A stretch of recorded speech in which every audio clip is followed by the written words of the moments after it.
Hi everyone, I'm Jason S. Bradshaw, and this is Talking Points Live, the daily weekday live version of my fortnightly newsletter, Talking Points with Jason.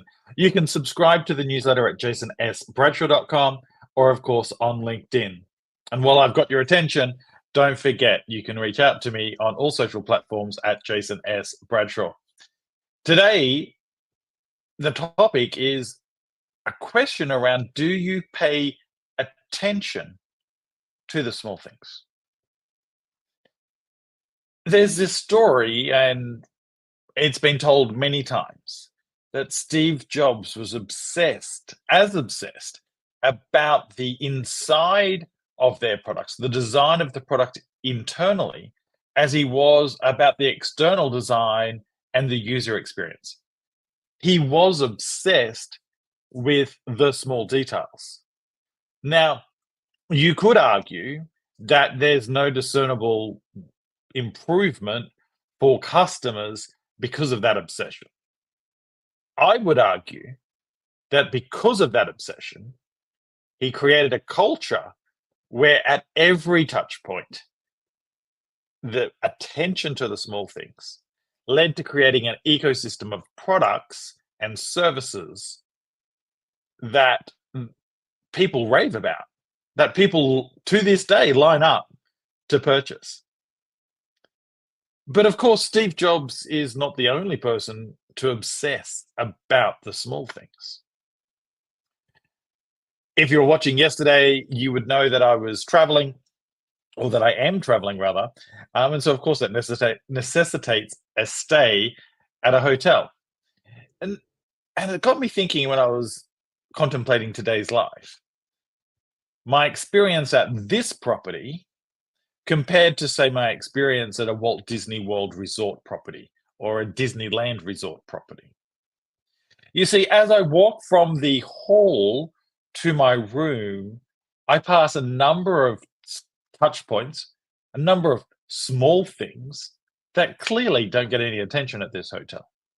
There is dust, not like a fine film of dust. There is built up dust, which probably collected over years in various components along the way.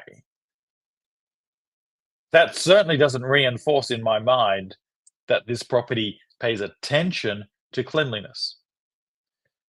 But okay, maybe you think I'm nitpicking. What about the door to your hotel room?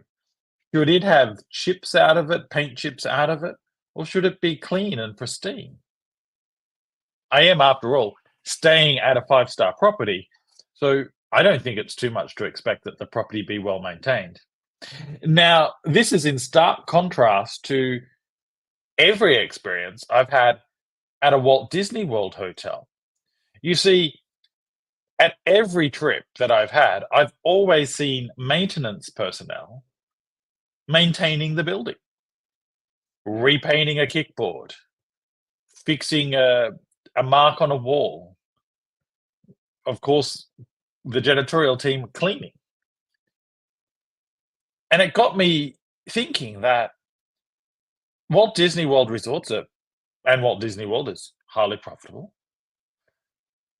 The hotel that I'm staying at now, I assume is profitable. They're sort of a large, very profitable brand, but yet they give two very different experiences through the intention and attention they have on the small things.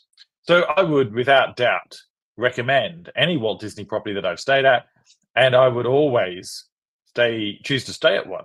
In fact, the last trip I had to Orlando, I took the unusual decision not to stay at a Walt Disney property, and the stark contrast in cleanliness was just one of the many reasons reinforcing the value of paying attention to the small details. So at this property I'm at now, there's even now as I'm on this call, on this live, I can look into my room and see numerous examples of just attention not being taken to upkeeping the property, maintaining a level of finish that is fitting of the brand. If you're staying at a premium brand, you expect a premium experience. And I know someone watching this is probably thinking, well, they probably have a 10-year maintenance schedule. They they probably do. Or you could take the Disney approach, where every day is a day of maintenance so that you don't need to close down half the property to maintain it in 10 years' time because you've continually maintained it. Take the Sydney Harbour Bridge. They're concentrating it. Why? Because if they didn't, it would deteriorate. And it's not a job they can just do in a day. The attention to small things make a big difference. Let me give you another example. If you drive a internal combustion engine car, the likelihood is that when you picked it up from the dealership, you didn't pick it up with a full tank of gas. And I know dealers out there that pride themselves on how much they save by not giving you a full tank of gas. Yet, having worked in the automotive industry, that is a key touch point, a small thing, yes, but a key touch point that customers complain about. By failing to look at the small things, by failing to maintain the small things, you are creating reasons for your customers to doubt your true intentions.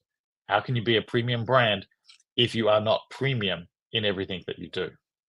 So, my challenge to you today is to critically look at your customer's journey.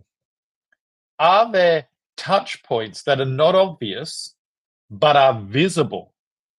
And are you paying attention to making sure that they deliver to a standard that is reflective of your brand? Because when you do, you will have in your business breakthrough success.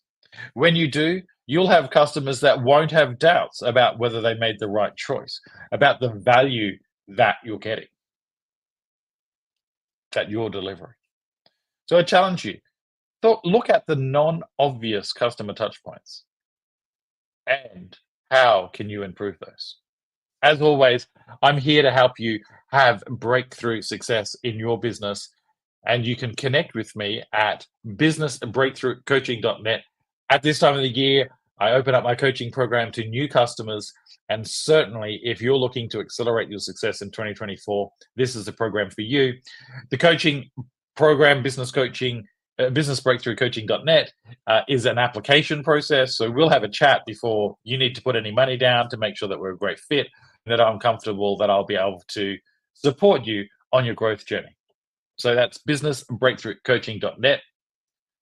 But remember, action is the first step in everything. So whether it's filling out the application form or whether it's getting out and walking in the steps of your customers to understand the not so obvious touch points that could be impacting their overall impression of you, of your brand, and of whether they've made the right decision to do business with you. I'm Jason S. Bradshaw. You can reach out to me on my website, jasonsbradshaw.com. I hope I see you in the business coaching program in 2024. Have a great rest of your day. Thank you.